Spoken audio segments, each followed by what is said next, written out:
जी दोस्तों, आज इस वीडियो में मैं आपको दिखाऊँगा कि जब आप सॉफ्टवेयर यूज़ करना शुरू करते हैं, तो ज़ाहिर है कि आपका बिज़नेस पहले से चल रहा है।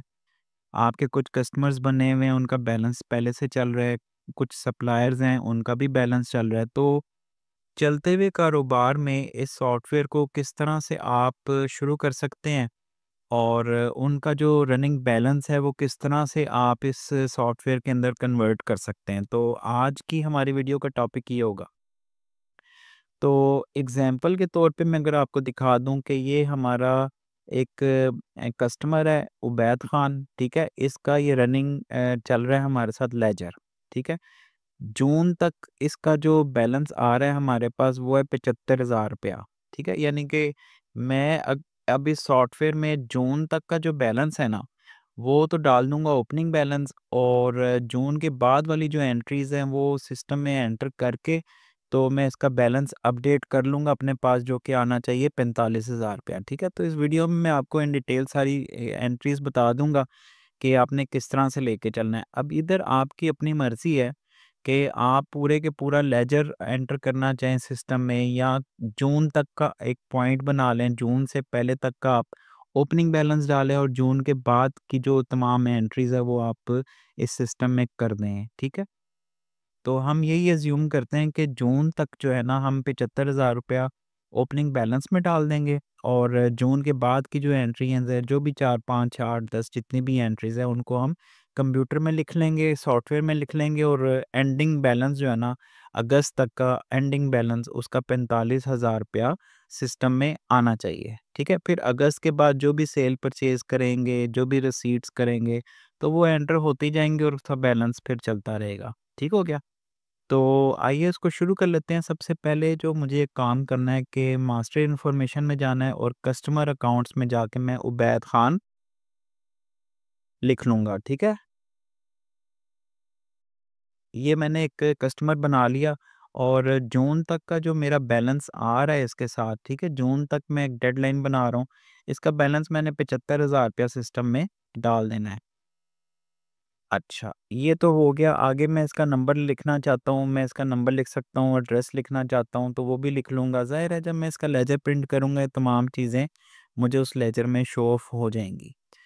तो इसको सेव कर लेते हैं हम, ठीक हो गया?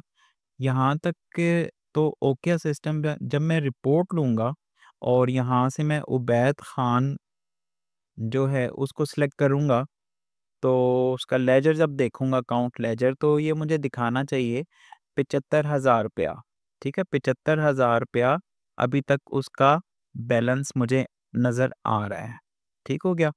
अच्छा यहाँ तक तो ओके हो गया। अब मैं एंट्रीज़ डालूँगा अपनी जो हैं सॉफ्टवेयर के अंदर एंट्रीज़ करना शुरू करेंगे, ठीक है ना? तो जैसे कि आपको मैं बता चुका हूँ कि जून तक का जो है हमने बैलेंस नहीं डालना यानी एंट्रीज़ नहीं डालनी, हमने यकदम बैलेंस उसका 75,000 जो है वो डाल चुके हुए हैं।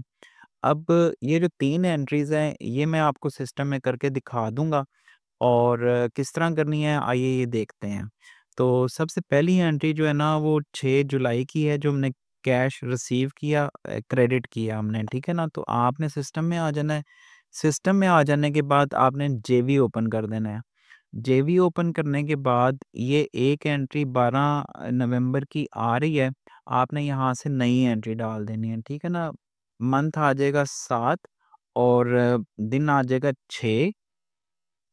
अब आप देखें यहाँ पे हम क्रेडिट कर रहे हैं कस्टमर को, ठीक है? तो सिस्टम में भी आपने यहाँ पे कस्टमर को बैद को क्रेडिट ही करना है, ठीक है?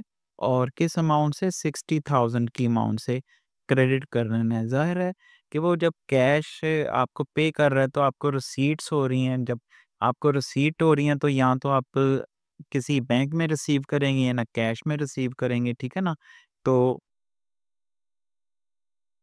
यहाँ पे मैं कमेंट्स में जो भी लिख दूँगा वो मेरे जब भी इसका लेजर में प्रिंट करूँगा तो वो वहाँ पे लिखा हुआ मुझे मिल जाएगा। अब ₹60,000 मैंने क्रेडिट कर दिया कस्टमर को अगेन एक और 21 जुलाई की एंट्री है जो कि 10,000 की है, वो भी हम कर देते हैं। तो यहीं पे मैं जो है डेट चेंज कर लूँगा, इसे मंथ को मैं जुलाई कर लूँगा और जुलाई में जो है वो क्या तारीख है? 6 है, 8 है, तो 21 है। तो यहाँ पे मैं 21 कर दूँगा और यहाँ पे अगेन मैं एक बैंक सेलेक्ट कर लूँगा क्योंकि ये भी रिसीट है 10,000 रुपए की, और यहाँ से मैं उबैद खान को जो है वो सिलेक्ट कर लूँगा। ठीक है? तो ये 2 एंट्रियाज़ रिसीट्स की मेरे पास आ चुकी हैं, डल चुकी हैं, ठीक है ना? तीसरी एंट्री जो है ना वो सेल्स की है, 40,000 रुपए की। इस दफ़ा जो उबैद खान का अकाउंट है वो डेबिट होगा, ठीक है? तो सिस्टम में देख लेते हैं, यहाँ पे मैं उबैद खान का जो अकाउंट है वो डेबिट कर दूँगा, और अमाउंट क्या है जी? अमाउंट 40,000 रुपए है, और यहाँ से मैं जो क्रेडिट है, वो मेरी ना कैश है बल्कि मेरा सेल अकाउंट है। जैसे मैंने आपको इनकम अकाउंट्स में क्रिएट करके दिखा दिया था, सेल अकाउंट, वो मैंने सेलेक्ट कर लेना है, ठीक है ना? तो ये जो एंट्री है मैं इसकी डेट भी ठीक कर लेता हूँ, डेट है 8 अगस्त की। तो यहाँ से मैं 8 अगस्त कर दूँगा, और ये अब एंट्री कंप्लीट हो गई है। अब हम सिस्टम में जाके देखेंगे कि इसका अपडेटेड बैलेंस क्या हमें शो होके आ रहा है। जैसे ही मैं इसको सेव करूँगा और रिपोर्ट्स में चला जाऊँगा, और ये उबैद खान ऑलरेडी सिलेक्टेड है, और डेट है मुझे बैलेंस दिखाओ जी 7 तारीख से। तो जब मैं इसका लेजर देखूँगा तो आप देख सकते हैं कि ओपनिंग तो आ गया 75,000 रुपए, जैसे कि हमने ओपनिंग डाल दिया था, और लेजर हम देख रहे हैं 1 ऑफ जुलाई से। ये 3 वो एंट्रीज़ है जो भी हमने सिस्टम में कर दी हैं, ठीक है ना? और क्लोजिंग बैलेंस आप देख सकते हैं 45,000 रुपया क्लोजिंग बैलेंस है, जो कि हमारी एक्सेल से मैच कर रहा है।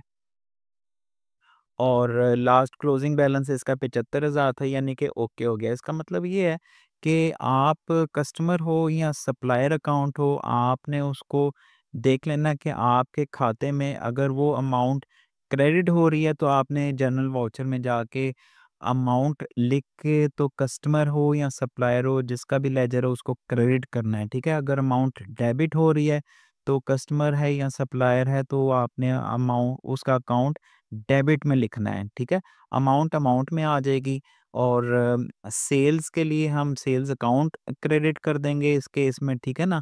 और इस केस में जो कि हम रिसीट हो रही है, तो रिसीट के केस में हम अपना कैश या बैंक अकाउंट क्रेडिट कर देंगे, डेबिट कर देंगे, सॉरी। तो इस तरह से हमारी एंट्रीज़ कंप्लीट हो जाएँगी और बैलेंसेस मैच कर जाएँगे। अगर मैं आपको ट्रायल बैलेंस दिखा दूँ तो उबैद खान का आप देखिएगा, जो कस्टमर्स है, और ये उबैद खान है 9वें नंबर पे। इसका ओपनिंग ये था, डेबिट इतना हुआ, क्रेडिट इतना हुआ, और क्लोजिंग 45,000 रुपया क्लोजिंग में आपको शो कर रहा है ट्रायल बैलेंस के अंदर। तो ये था कंप्लीट इंट्रोडक्शन कि आपने पार्टीज़ का जो है बैलेंस किस तरह से लेके चलना है, ठीक है? और जब नई कोई भी आप सेल इनवॉइस बनाएँगे उबैद के लिए, तो यहाँ पे आप फॉर एग्ज़ाम्पल मैंगोज़ को बेच रहे हैं, ठीक है? जो कि क्वांटिटी में है, 40 की क्वांटिटी में है, तो ये अमाउंट बन गई 17,000 रुपया, ठीक है?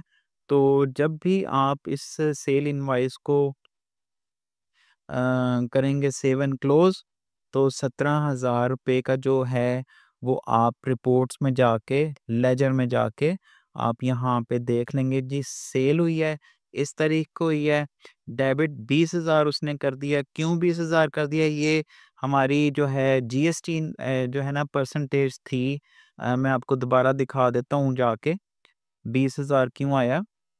सेल इनवॉइसेस में आ जाना है, और ये टॉप वाली सेल इनवॉइस उसी की है। यहाँ पे आप देख सकते हैं उबैद खान को ये जो हमने 17,000 की सेल की है, लेकिन इसमें 3,000 रुपया इसमें जीएसटी भी इंक्लूड हो गया है। तो अगर जीएसटी के बगैर हम कर रहे हैं तो 17,000 आ गया वापस। इसे सेव एंड क्लोज करेंगे, और वापस से जब रिपोर्ट्स में जाके इसका लेजर देखेंगे तो 17,000 रुपया ही हमें शो होना चाहिए डेबिट में, और उसका क्लोजिंग बैलेंस जो है 62,000 आ गया हमारे पास। और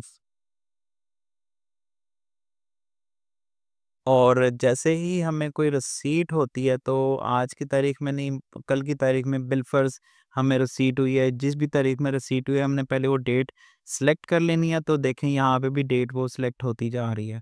तो यहाँ पे जस्ट हमने उबैद खान लिख लेना है और यहाँ से फॉर एग्ज़ाम्पल 30,000 रुपया रिसीट हो गई है और एमसीबी बैंक में हुई है, तो इस तरह से हमने एक रिसीट की एंट्री डाल लेनी है। और इसके बाद मैं अगर आपको रिपोर्ट्स में जाके लेजर दिखा दूँ तो उबैद खान का लेजर जो है ना, अगेन रिसीट जो है वो 30 से, चूँकि वो डेट पहले की हमने सेलेक्ट की है, सेल बाद की सेलेक्ट की है, तो बहरहाल इसके लेजर में वो 30,000 रुपया जो है वो रिसीट शो हो रही है। टोटल इसका 15,000 बैलेंस था, फिर 17,000 की मज़ीद हमने सेल कर दी तो ये 32,000 पे उसका बैलेंस आ गया। तो मेरा ख़्याल है आपको कॉन्सेप्ट समझ आ गया होगा। Thank you very much for watching this video.